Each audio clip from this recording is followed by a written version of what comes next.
lazima uwe msomi. Haleluya. Ndasira zabaki jewe sinza ndwanya abantu benshi, nta bantu nza ndwanya, ariko ndwanya umuntu ushaka kubwiriza ari fake, ndwanya abapasiteri b'amavide batagira icyo basi kabesha ngo umpasiteri kubera kuba pasiteri w'ibintu byo gusakuza gusa. Lazima uwe msomi, agomba kumenya ijambo. Paulo yaravuze ngo azaba zikwigisha. Ntukigira ngo ni pasiteri, wagiye ukaba pasiteri mu rugo rwawe n'abana bawe ko muri bafeke mwese. Ntushobora kuzashobora tere muhaye mujamwe ufura nimba utari umuhanga mu ijambo ry'Imana. Uziko sere ndega zasengera mibunda yose ijoro rimwe akayihetura yose akayisengera karara isengeye yose, kava ku murambi wa mibunda saa 6 agafunguza mu mashako babizimana, saa 8 akabwiriza mu turamba. Ariko mureke imbabazi zo telefone muri mukuzana amateraniro, telefone waza utacingaho mukahanya wizanye wigize Bibiliya. Niyo mpamvu Frank ndimukumva Frank yaba nk'inshuti yanjye, ariko munsi nzibesha nkamubona yasirimba mu bukwe, nzagusiba mu mutwe impano y'Imana mugiye gusirimbira agakobwa mutazi avenire yakwejo. Izo mbaraga z'Imana muri gusirimbira agakobwa ndikigeze gasenga ngubwo kakodeshe V8 musirimbira umukobwa ngo yakoze ubukwe. Imbaraga z'Imana musirimbire kuri rutari abantu bihana ibyaha bakira indwara, ejo musirimbire agakobwa jameni. Katwongera Imana yacu amashi rekwiriye. Haleluya. Rishimye kuba igitaramo ni umugisha, abantu benshi ndibaza kaga kutabona igitaramo. Aba n'Imana yaragishigikiye, yaravuze ngo ndimukibagirwe gutarama. Kubera ko abantu benshi batazaja mu ivuga butumwa ngo bumva kaga ko kugenda wenyine. Yigeze senga ngo Imana izancira inzira nje kubwiriza kuri radio. Arasemana ko ndimukumva abandi bagenda, naho sinza kaga kaba kuri radio.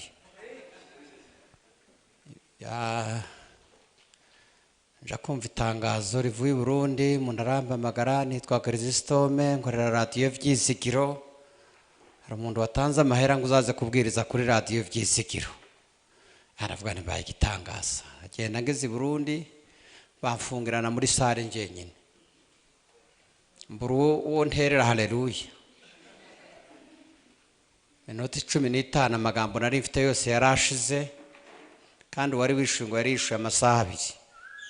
Barambwira batoya iyo niyo minota ni yawe usubira ushaka uburyo wiyaranje. Iyo nje ngize umugisha rero akaza cyane abantu batoya, mumbabarire mbabwire kano kantu. Yesu uzabake ndihamagaye abasaza. Yesu azahamagara abasaza ngo abaho ubugingo, naho abantu batoya azabahamagara kugira ngo abaho ubugingo anabakoreshe.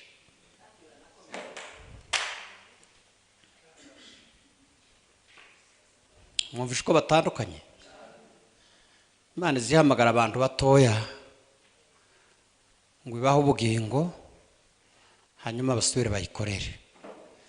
Igahamagara abasaza kugira ngo batazaja mu muriro babone ubugingo gusa, ariko nibamara bazabura n'amakamba mu ijuru ntayo bazabona. Umuntu utarakoreye Imana azabona ikamba rimwe, mu ijuru haba amakamba 5.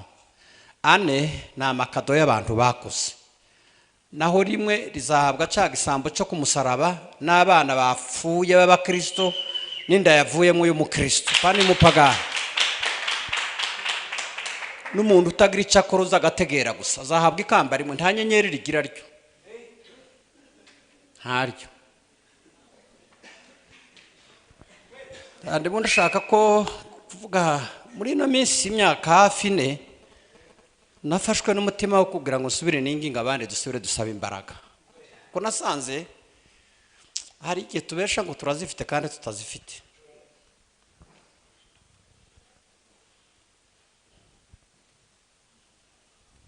Dusome kandi ndeke gutinda, hari ibifaru umuntu bashaka guhunga.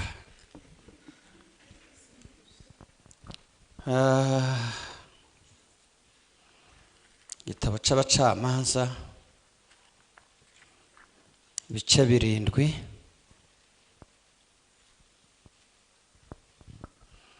usome n'umurongo wa 2.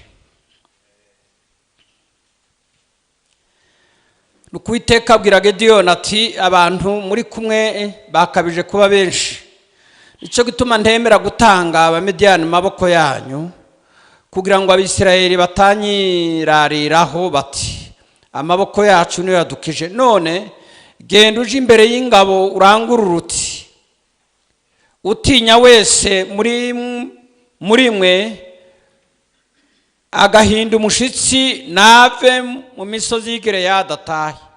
Nuko abantu inzovu 2 n'ibihumbi 2 barataha, hasigara inzovu 1. 11 murongo wa 3. 11 dusome n'umurongo wa 3 muri icyo gitabo cy'abacamanza. Nje kurangiza muri Yosuwa ndekera aho ngaho. Bibiliya iravuze ngo Yefuta ahungana na bene se, ahungira mu Gicinobu aturayo, maze Yefuta ateranya abantu b'inguguzi bakaja batera abandi. Ese inguguzi murazizi? Igiswahili kiravuga ngo ni watu mabarazuri, bya bibunguzi bibandi.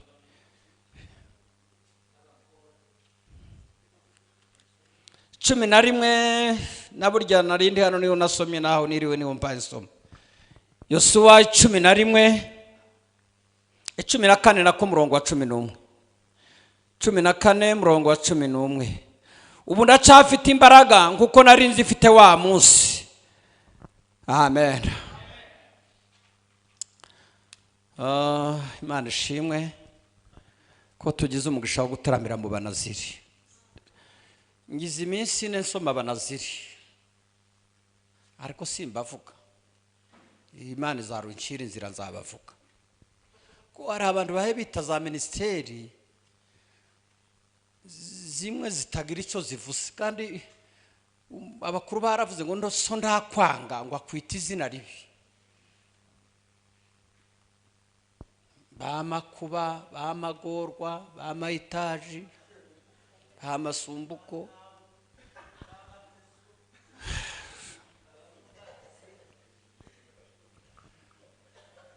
Haleluya. Mana shimwe ko turi kumwe n'abantu bo muri Foursquare turaherukanye.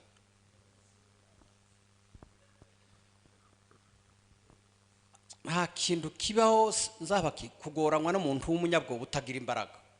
Kugoranywa n'umunyabwoba ubutewe nka 3. Aba naba bahe basirimbanga wo twinjizamwe umusazi nyamusazi. Wa wundi uhaye urondora akamenya n'ibyo abantu twomenya abanyembaraga.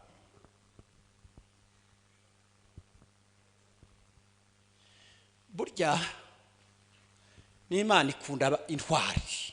Imana ikunda intwari. Israeli baratabaye kubera kivunge.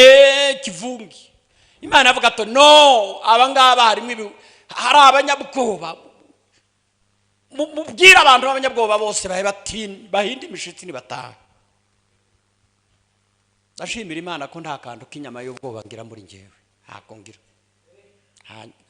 Hakindu kiza kindera ubwoba nzapfa ndabizi.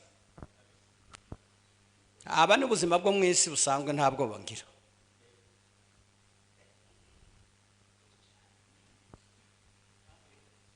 Akantu k'ubwoba ngira niyo barashe sinza nikanga barashe. Imana, haleluya. Imana ikeneye abantu b'intwari, haba mu miryango, haba ahantu. Intwari ahantu hose irakenewe. Naratangaye Dawudi ntazarira abantu ba feke. Hafu y'umwana Dawudi arambara aroga ararya. Ariko umunsi hafi intwari yitwa Abuneri kandi yari yaduyiwe ngo yanga kurya amara kwezi kose atoga kubera intwari yapfuye. Umunsi Yonatani apfa yari intwari. Bibiliya ivuga ngo Dawudi aramuririra ngo ategekana Isirayeli kubigisha iyo ndirimbo, aravuga ngo ye baba we Yonatani ngo yari mwiza kurusha abantu bose, ngo yagiraga imbaraga kurusha ikizu, ngo yagiraga umuvumbuko. Umusozi yaguyeho ngo ni Gilboa. Dawudi aravuga ngo yewe Gilboa we, ngo ko ariho Yonatani yaguye intwari y'Imana, ngo uzabe ingumba mu misozi, tugatondweho n'ikime, tukagubweho n'imvura. Ngo kuva uwo munsi wa none kugeza uno munsi wa none nta mvura iragwa kuri uwo musozi Yonatani yaguyeho. Iyi ntwari ipfuye, umwijima uzuba mu gihugu, abantu bose bazabona bapfuye. Icyamba Imana ikaduhagurukiriza abantu. Narimo nsoma Barombe 18 umurongo wa 14 n'uwa 15. Bivuga ngo Imana ngo ntiyaduhaye umwuka w'ubwoba. Abantu bumva ngo hano haterana imwe umurozi bakazaba buri yo berekera. Genda iyo ngiyo. Naratangaye, Bibiliya izifata abanyabwoba nzabaki ikabashira ku rwego rw'abantu batazaja mu ijuru. Bibiliya avuga ngo abanyabwoba, ngo n'abatizera, ngo n'abarozi bari muri kategori imwe. Ubwoba gusa, nta kindi, atasambanye, atangoye inzoga, nta kindi yakoze gusa kubera ko ari umuwoga, ari mu rwego rw'abantu batazaja mu ijuru. Zaburi ya 34 muvuge ngo amina. Umurongo wa 5, Dawudi yavuze ngo nashatse Uwiteka ngo ankize ubwoba bwose nari mfite. Ubundi ubwoba ni icyifuzo cyo gusengera, ni ikintu tugomba gusengera, kuko abantu benshi baraha kura y'amaso. Bwana sifiwe. Mu gihe rero Imana ihayitegurira ba Frank Tere nziza, Frank ndabizi kuri inshuti yaje, saba imbaraga, uko ni muruzi ibintu muhaye mukora hangaha, ibi ni ukugira ngo mwangare mutandukane. Imana ntiyakwemera ko izi imbaraga za Frank ndandara mugenzi we sinza yagiyeho mandevu, ntimwaguma hamwe, Imana ntizibyemera. Abanyesirayeli intumwa zakira imbaraga z'umwuka wera, mumbabare muvuge ngo amena. Bamaze kwakira imbaraga z'umwuka wera bagira onije, birirwa hamwe, bambara inkweto zimwe, basangira amashati, barira hamwe. Imana irareba iravuga ati izi imbaraga izibagatore bafite nibazigumisha hanga zapfa ubusa. Iboherezamo shitani witwa Nero yafataga abakobwa bose akabakata amabere, gafata abahungu bose akabaca imitwe, ngo yigeze atwika umuhana arabesha ngo n'abanyamasengesho bawutwise kugira ngo abone uburyo abatwika. Barangara rero bariruka bageraho biti Dekapoli. Nyuma ya Dekapoli n'amazi bagenda bamamaza Yesu. Imana ntiyarekeriza imbaraga bo banazire, hagomba kuza problem yo kugira ngo batata bajana izi imbaraga. Muvuge ngo amina. Iri kirere rero muhaye mujamwo kirasaba imbaraga. Muranumvishe se? Eneo mugiye kujamwo gato irabasaba imbaraga. Imbaraga z'ibintu bine. Icyambere imbaraga, apana bira Frank yatubwire. Ese Frank ufite imyaka ingahe? 10 n'ingahe? Ntugasubire kuvuga ibyanditswe ngo uvuga ngo nimba ntibeshe. Kirazira kubivugira hangaha, kuko hano harimo abantu b'amapokeo nabo bazaja kubivuga iyo bagiye. Iyo ubeshe nabo bazabashika bakabesha. Biragusaba kugira imbaraga ziturutse mu ijambo ry'Imana. Lazima uwe msomi. Haleluya. Ndasira zabaki jewe sinza ndwanya abantu benshi, nta abantu nza ndwanya. Ndwanya umuntu ushaka kubwiriza ari fake. Ndwanya abapasiteri b'amavide batagira icyo basa, kabesha ngo n'umupasiteri kubera kuba pasiteri w'ibintu byo gusakuza gusa. Lazima uwe msomi, agomba kumenya ijambo. Paulo yaravuze ngo azaba zikwigisha. Ntukigira ngo uri pasiteri, wagiye ukaba pasiteri mu rugo rwawe n'abana bawe ko muri bafeke mwese. Ntushobora kuzashobora tere muhaye mujamwe ufra nimba utari umuhanga mu ijambo ry'Imana. Felix yambaje ngo se nigeze gusirimba. Arasirimba. Ega gusirimba ari imyaka kutaza kurenza. Murabesha se ngo wari wabona imbaraga sere ahubwo nturabona ni n'igice kimwe nturabona gatatu k'icumi ka Serende imbaraga yari afite. Uziko Serende yagaza asengera mibunda yose ijoro rimwe akayihetura yose akayisengera karara isengeye yose, kava ku murambi wa mibunda saa 6 agafunguza mu mashako babizimana, saa 8 akabwiriza mu turamba. Oya barabyumva se hari izo bagira, tubeje ngo mugira imbaraga zizaye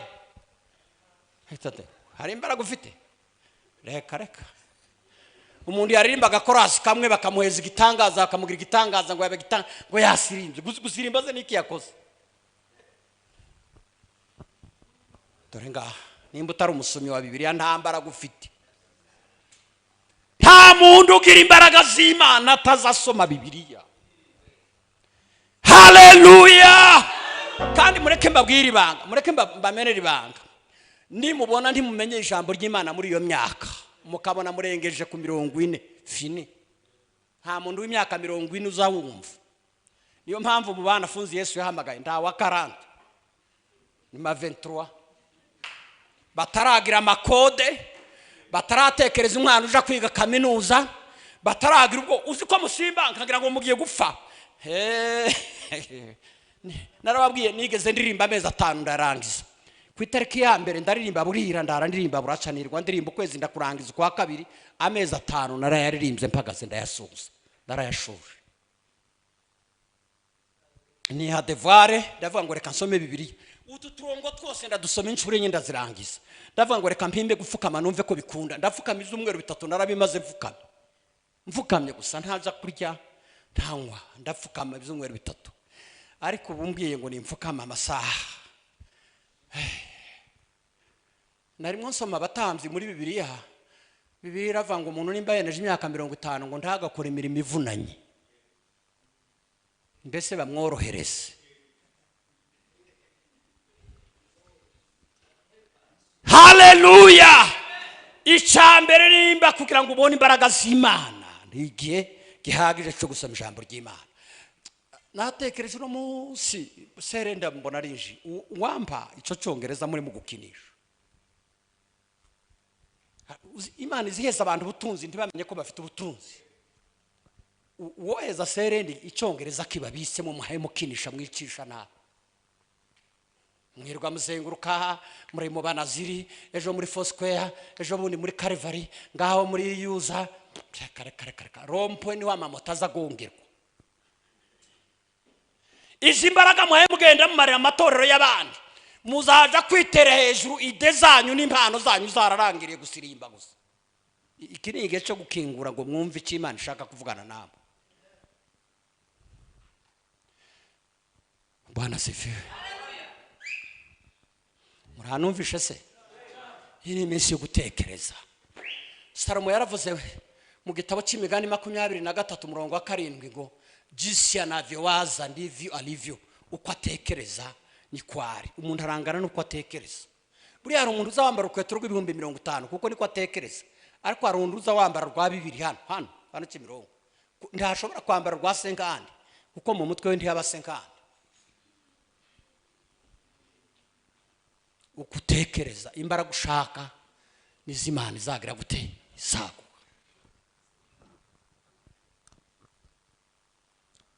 Bana sinecujije, ariko hari ibyo ndantekereza. Wontizi kicyongereza mufite basi umwaka umwe namara nkipfira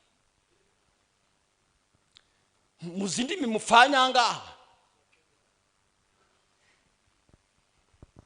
Umuntu yomenya Bibiliya zose indimi zose yamara kazikinisha. Bamwe ndibagira Bibiliya bazanye ariko mureke imbabazi zo telefone muri mukuzana amateraniro. Telefone waza utacingaho mukahanya uyizanye uyigize Bibiliya.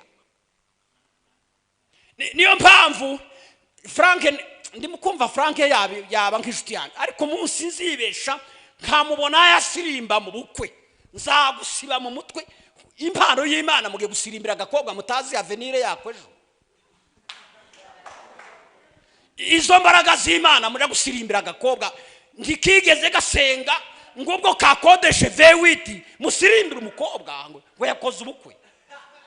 Imbaraga z'Imana musirimbire kuri rutari abantu bihana ibyaha bakira indwara, ejo musirimbire agakobwa jameni.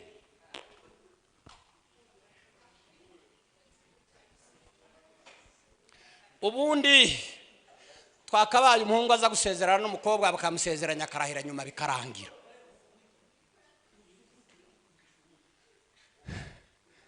Amen. Hegana ndabizi ko nakoze ku gisebe, ariko mbihagazeho kuko ndiko nashaka ngo mvuge imyaka mikeya ngiye gupfa. Hari ibintu bimbabaza, hari ibintu ndeba nkabona imbaraga, bankureba nk'imbaraga z'Imana zibarimwo. Hanyuma umuntu akoze ubukwe ntimuzi yavuye, ntaza asenga, nyina ntiyasenze, n'uwo muhungu ntaza asenga, ngo mugiye gusirimba igisimba cy'Imana, mugiye kugishira ku gakobwa kataza kandi kamandiko. Mamusuzuguje imbaraga z'Imana. Bwana asifiwe. Ubundi mwabikuye hehe gusirimbira amako? Mwabisomye ubwaho n'ubwawe wari ufite icyo wahaye usirimbira. Ariko ni nk'abakobwa bafiye doneri bariya ndabazira bazambara umukeni bashe, uzi ko bazabirwa bambaye imyenda batakodesheje batazi aho yavuye, kandi bari bantu bazabarya. Nigeze kuja kubareba ahantu Kicukiro sanga ko bararya ku manywa, ariko umugoroba iyo ugeze bambura imyenda. Kambabwira imbaraga z'Imana zirazigamwa, zihabwa agaciro. Amen. Hari ikindi nacyo canje mu bitekerezo mpaye numva agiye kuzaguma mvuge kuzageza cyumvikanye, ni ukuntu turi mu gufusha umuntu. Twafusha umuntu amateraniro yo gusenga tukaheza iminota 40 tukavuga umuntu amasaha 5. Ndi muri mukubibona ngwigisha umwanya mutoya, hanyuma tuvuga amateka yanje na serende mwayavuga iminota ingahe? Niki mushaka kumvugaho? Nigitangaza kiye nako Paulo Gafureri wanditse ubutumwa bwiza, muvuge ngo amina. Batangiye kuzana gusirimbira abantu. Paulo yahinduye icito nibwo yandikiye Timoteyo ngo muze mwibuka Yesu komoka mu ruzaro rwa Dawudi. Naho abandi Katolika wakoze tukuvuga amasaha ngo yakundaga gusirimba. Hanyuma igisirimba se ni icyawe, igisirimba ni Yesu.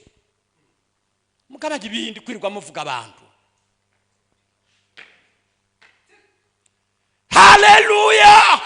Mu materaniro wacu nta kindi kigomba kuvugwa, ni Yesu w'i Nazareti, ni Yesu tugomba kuririmbira. Nimba Frank yavyiri Imana, icubahiro kibici Imana, Frank amanuke. Yohana umubatiza muvuge ngo amina. Yesu yaramuhamije aravuze ngo mu bantu bose bavyawe n'abagore ngo nta muntu ukomeye nka Yohana. Umva uko Yohana yavuze Yesu aserutse ndabaza bakimwe. Yohana yaravuze ngo igishite n'igishika ngo ibishite bizakurwa, ibidashite ni ba Yohana. Igishite n'igishika ibidashite bizagira gute? Bizakurwa. Ibidashite ni ba Yohana. Yohana w'igitangaza Yesu yahamishe. Yohana yaravuze ngo njewe sinkwire gukora no kuri kamba mbiri yiwe, ngo akwire kuzamuka njagagira gute. Hanyuma rero mumvugira igitangaza twabonye kabiya ngo arakomeye. Nkomejwe niki mfite amaguru ane. Hakomeye Yesu w'i Nazareti waduhaye imbaraga z'umwuka wera. Mumbabarira agaciro kose tugaheze Yesu. Haleluya. Paulo Abafilipi bice 2:20 yaravuze ngo ibyarindamu yanje. Ibyarindamu ya Paulo murabizi. Paulo yari docteur muri theologie, docteur muri droit, docteur muri philosophie, no kureka idini ryiwe n'ubwene bw'ikinyarwanda umunyarwanda azahohotera. Paulo yaravuze ngo ibyarindamu yanje nabitekereje ko ari amabyi. Ako umunyarwanda aragorora nabitekereje ko ari amase. Kambabwire icyubahiro ni cya Yesu. Ko mutavuze ngo amen. Muri Bibiliya nimwe nategura inyigisho kuzayigisha hejuru y'ibigeragezo by'abakristo. Ibigeragezo by'abakristo hari ibyo mugira? Habyo. Birari. Ngwino hano shaka kwenda tuvuga. wino nkubwira ibigaragazo by'umuntu umwe hano hanyuma nawe umbwira ibyo ufite. Bibiliya irambwira Imana yabwiye Ezekiel ngo nagenda atoragura amabyi y'abantu ku musozi ngo agure n'inyama bitekesha birye.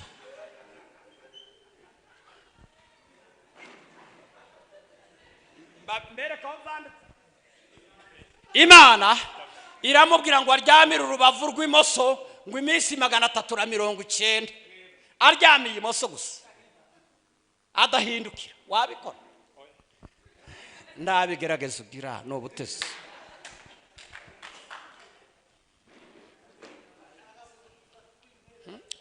We Imana yigeze imubwira ngo nagende yiyogosheshe ngo yogoshe ubwanwa n'umusatsi ngo agenda unyanyagiza mu bantu.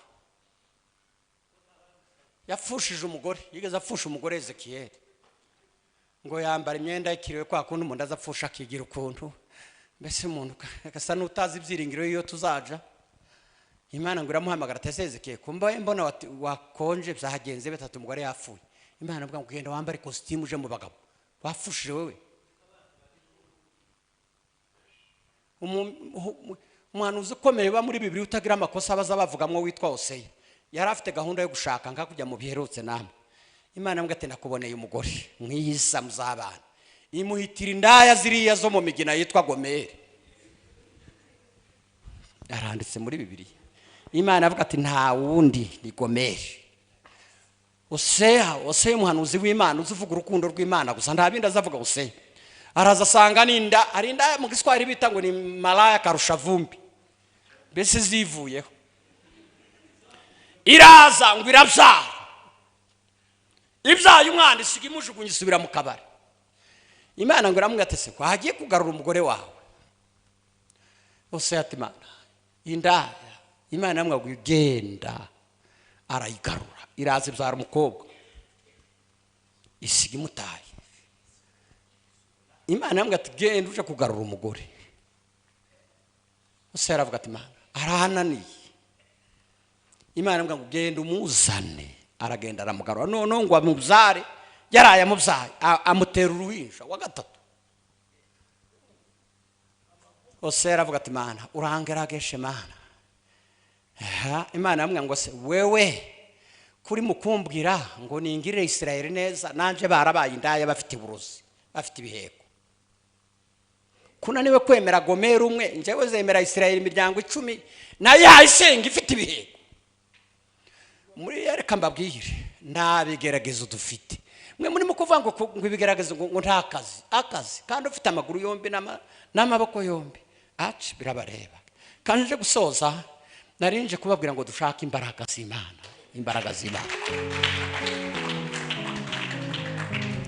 Ahantu hakabiri haba imbaraga no gusenga. Wino ngo ukuboko Imana guheza umugisha komerezaho. Hase serendo uyu mwana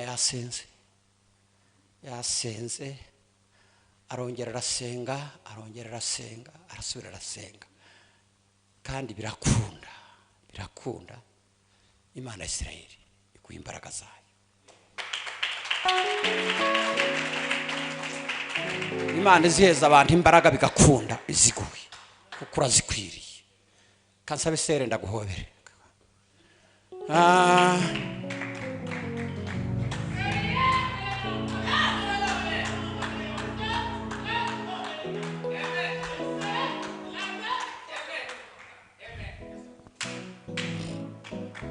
Mukomere Imana yacu amasha.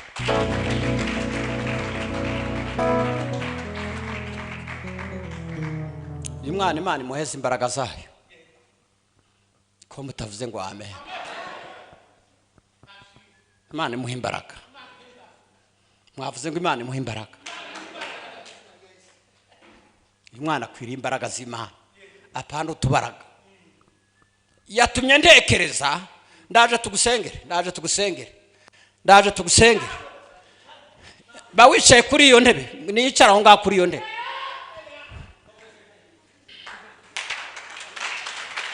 Mbabarire soze. Haleluya. Icyamba nahise nkwega abakobwa bo muri Bibiliya b'imbaraga. Mumbabarire muvuge ngo amina. umukobwa bita Debora umva nzabaki abandi yarababwiye ngo murwane n'abandi basirikare kenyeje nje ndashaka Sisera umugenerali wari warananiye isi witwa Sisera umukobwa bita Debora avuga ati no ntarafata Debora nje nako Sisera sinduhuka nico zageze ahantu Sisera ava mu modokari yirukangisha amaguru kubera guhunga imirindi y'umukobwa bita Debora. Mumve Debora ateye ubwoba feri. Debora n'umwatare. Debora atashe igice cya gatanu cy'abacamanza azayiririmba wenyine akikubita akava ngo kanguka Debora ngo duhimbe indirimbo z'imiborogo kandi ari waye wivu kabiri nzabakiza azayikora. Uyu ni musaza wa Debora. Kanguka Debora tuhimbe indirimbo. Aha ari we wenyine waye wivu ashinyagurira abagabo b'abanyabwoba aje kurwana. Haleluya. Ngo yaraje yegera Rubeni imfura ya Isirayeli amubwira ati Rubeni we ngwino tuje kurwana dukure Isirayeli igitutsi. Rubeni yangira muri politike ndiyamwangira neza aramubwira ngo iki ni igihe cyo gukemura ubwoya bw'intama reka dushaka ubwoya twe turwana dufite n'ifaranga. Nawo yatinye. Debora aramureka araza asanga Dani aramubwira ati Dani mwaje tukaja kurwana muze turwana. Dani yakoraga ku maboda aravuga atoya umutekano ntumeze neza ibunagana reka tubanze ducunga umutekano. Aravuga ati reka aramureka asanga abandi nabo ngo barobaga avuga ati mwaje tukaja kurwana baravuga ngo ngo ubu ni mu myijima banze ureke dufata amafi tuze tugurishe tubona amafaranga. Debora aravuga ati ayi ni itsinda ry'amahoga ngaha avuga abandi ngo ni abantu bahaza amagara yabo. Atashe rero mumbabarire munsomerewe mwumva kandi yabwiye Rubeni abacamanza ibice 5 umurongo wa 16 sinzabakizaze gusoma neza igihe kibongo. Abacamanza ibice 5 umurongo wa 16. Yes, tangira kwa 15. Ngo abatware b'intebe Isaka bari kumwe na Debora. Abandi ba Isakari bakurikiraga Baraki biruka mu gikombe hauze gusoma neza ngo asomere sare nari sanzwe mbiza ariko ni nkaho bigucitse.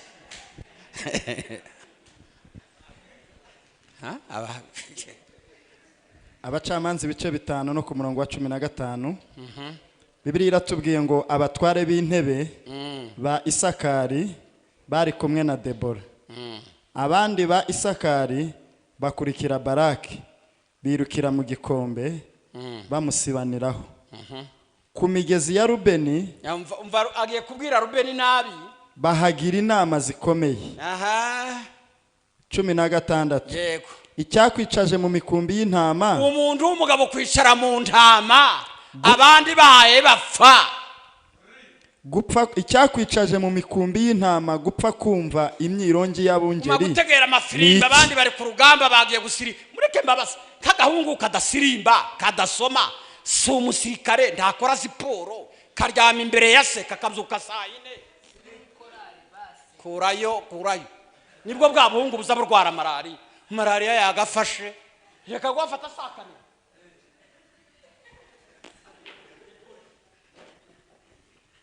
Nubona uzaye umwana gato w'umusore w'imyaka 16 akaryama mbere yawe ndi wakora ikiriyo ariko wari ukwire kugikora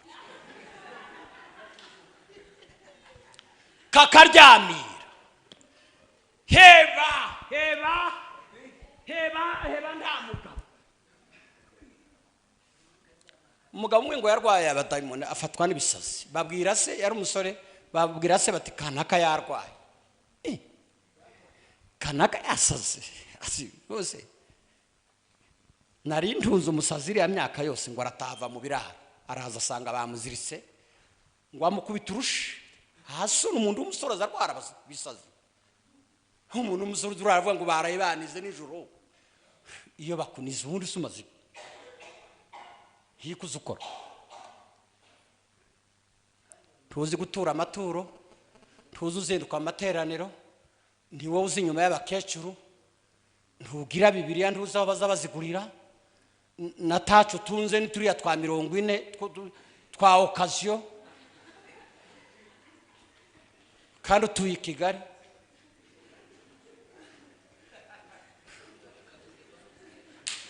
Havuga ngo abayumbe ni mu nsengero, ariko umuntu w'umusore azagenda avuga ngo bansenge, ntarwaye mu gituza. Rero se ntugize imyaka ukirwaye.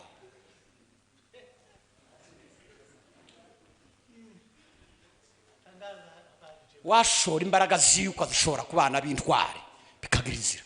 Mbabare mbabwira ibintu nubwo muri aba urubyiruko magiye kubabwira ibintu bitari bikwiriye kubwirwa abahungu n'abakobwa. Muri Bibiliya nzabaki habamwe abagore batatu, habamwe abagore bita abagore baza bavuka mu mutwe wabo ari abategetsi. Simbavuga kuko kamera uko muramfata, reka mvuga umwe wapfuye nka Nyakabundi, yagaza zirika inka ngo akayizirika hanga akavuga ati mutera ishinge. Nyakabundi wewe ndi wa wewe wo kwa Mushimi ibintu byabanye. Hari wabandi undi mugore wa kabiri ni umugore w'intwari nguze ukenyera urukerera. Nubona bagiye kuririmba korari ukabona umugore ariko arakenyera hari kura y'amaso ni fake. Bari abantu uzubona bose bakenyera kuwini nyuzamwe umurongo nta mutuku hirya y'umutuku nta yindi range rihaba, ariko hari abakobwa bakenyera urukerera. Wigeze ubona bari abana bo mu Mutara nka Joyce Muroronkwere na Alice Arizerwa na Makirine, uzubabona iyo baza umuntu ariko arazana ibintu by'ibijipo agira ngo agiye kwifotoza. Acana abo muzabakure mu banaziri, kuko sabana Bibiliya yavuze ngo abanaziri baririnda ureka kuzana ibintu za feke mu banaziri. Ugasanga mana mumbabare mureke ndeke kuvuga. Haba umugore wa gatatu rero abana biwe nibo bazabarya nyuma saa 4. Nubona umugore agaburiye abana saa 4 z'ijoro, nushake witegure ko abarozi babatera iryo joro. Cyambere wowe urababara. Nubona umugore azagaburira abana mwebwe bagahe babyara umwana yariye nyuma ya saa 2 nzabaki, uwo mwana azaja mu bitaro. Umwana urya nyuma ya saa 2 z'ijoro akarya nyuma ya saa 2 z'amanywa, itegure kuja ku dispensaire. Ibigori mwe bikaziruka kuri WhatsApp, abana bagakubitwa kandi bashiramwo yuza, shiremwo rehoboti ategera imiziki uririmba ukorawuye konda uzina mukaye kabari. Banzu gaburira abana bawe nibambara kurya ubone kuja ku. Hose umugore azayirwa ategera umuziki. Kene abagore b'abanyentwari tugiye gusenga. Nari mbabwira ko imbaraga zigire zete. Reka mbabwire kano kantu. Imana ya Israel kumpera umugisha. Iyo umuntu ari umunyembaraga isi yose iramumenya. Ne batazi zabakiza. Franke uba makanisa yose ariko aravuga ngo tumire Frank. Wa muhungu nduzi ucuranga ari he? Wa umwana w'ikiyo. Agira kasoro. Agira gakosa kamwe ndako igihe cy'ijambo ry'Imana zatoroka. Kandi naramugenzuye imyaka myinshi muzamu azayumva kaducurangira twaje kugeza igihe cy'ijambo ry'Imana bakamutwara.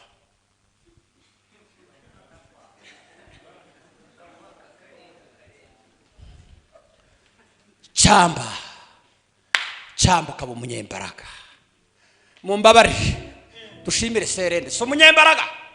Ese ubu wababaza imyaka ya Serende kamso sa Arasimana uyu muhungu bagiye kudushyira hamwe ko ndimo kumva yabaye igifaru mwandetse.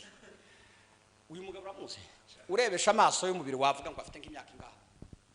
Ka 78. Ariko uzari zose si mutoye kubera ko umuvuga butumwa genda umuhobere. Asazanye icyo bita iki kansoze ko ndabifuriza imbaraga z'Imana. Imbaraga ziki z'Imana. Imbaraga z'Imana zazihindura umurongo w'umuntu yari afite. nza nireberaho sinzi amabwira ko ndi kuruta undizi cyangwa muzamumbona mukagira ngo nageze mu ishuri reka ni kenyeje wahanga muri karita hirya hanga undebye wabona nize nk'amashuri angahe urebesha amaso 6 ya primaire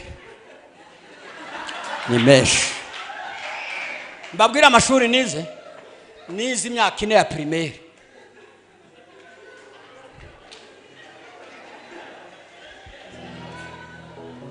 mwayumvishije ariko ndi umuhanga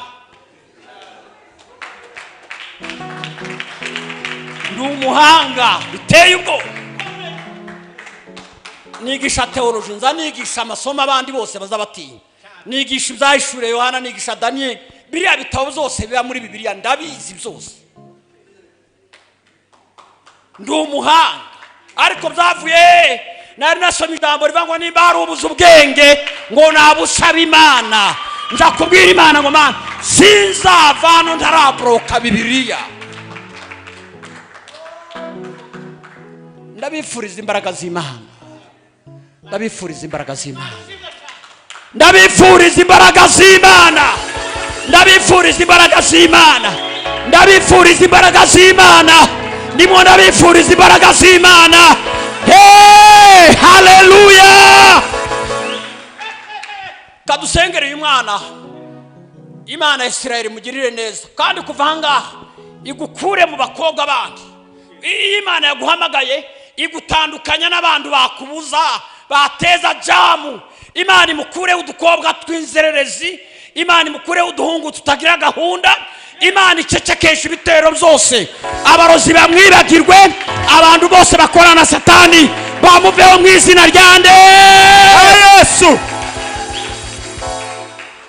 arico bita graduation murayizi graduation mu Giswahili bayita mahitimu mu rundi rurimi rw'Igiswahili ni kuweka wakifu kugirwa buriya nimba mwemeye turamugize mwabyumvishije iriya ni graduation y'indi promotion abonye ko mutabyemera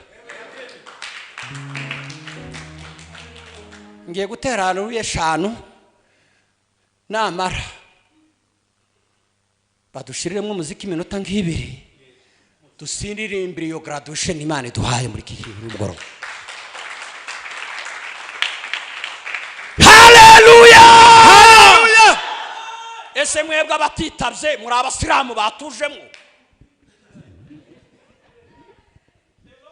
mureke mbabwire ntimukaba abagome bo mu itorero Bwana sifiwe amen nabegamye bute nabegutse haleluya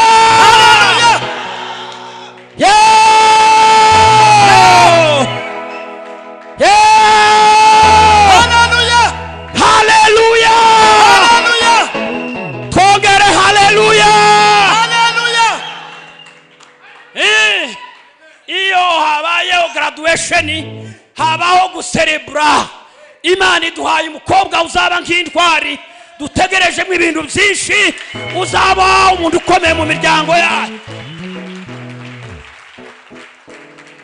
kandi ubundi mwemeye ko mpanuye kubera ko batazi ko ndi umuhanuzi muzabibona Gatore yababwiye iyo ndi mwivuga butumwa nizera imbaraga zivuga butumwa nagiye navuye muri Kongo 99 ngeze muri Nyungwe banta muri Nyungwe mbira shoferi ngo ngiye kugukoresha impanuka n'ukuri ko Imana yagenda barapfuye aragenda nsiga muri Nyungwe namazemo iminota 25 nje nyine mbagaze muri Nyungwe hagati mbwira Imana ngo Mana uriya mushoferi natagaruka ndasubira Kongo kandi zafata araza mu Rwanda yari yinje ishamba inshuro ya 4 n'icuma n'igufwa ntaryovuyeyo abantu baramubwira bati kandi uriya muntu yavuze ngo n'umukozi w'Imana hagarara tuvemo dusubireyo turatega iyindi arahindukira nsanga muri Nyungwe arambwira ngo umukozi w'Imana naringize ngo ngusaba imbabazi utugirire imbabazi twese no modokari tudusabire ibibi twari dushize ninjira modokari imodoka yose iraceceka turaza tugera Gikongoro arambaza ngo ese kuraja niko ndaja ku rusengero rwa ADEPR abazi Gikongoro ni nyuma y'umuhana nyuma ya gereza arambwa ati ndakujanayo aranjana ati se pastor wansabira umugisha genda Imana guheza abakiriya. Imana igumusha kandi munumva umunsi ngo bahanurira Sara ngo azaba nyirakuru w'amahanga ngo yatangiye kugenda nka nyina w'amahanga. Muranumvishe se bahanurira Imana ibwira Sara ngo uzaba nyirakuru z'amahanga ngo yatangiye kugenda nkaho ari nyirakuru z'amahanga. Kuva no munsi ugende nk'intwari abahungu bose ba fake ubasibe kure muri telefone dukobwa tumwe tutaza tuvuga kundi mi usibe tuntu tw'imiryango yanyu twa fake kuramwo umuntu azajana na ritime yiwe urebe ba bishop bakomeye dupaseri imwe tujegajega kuramwo zaba kizamuka na Frank Musirimbe hanyuma tumusengere ndashoshe.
Amen.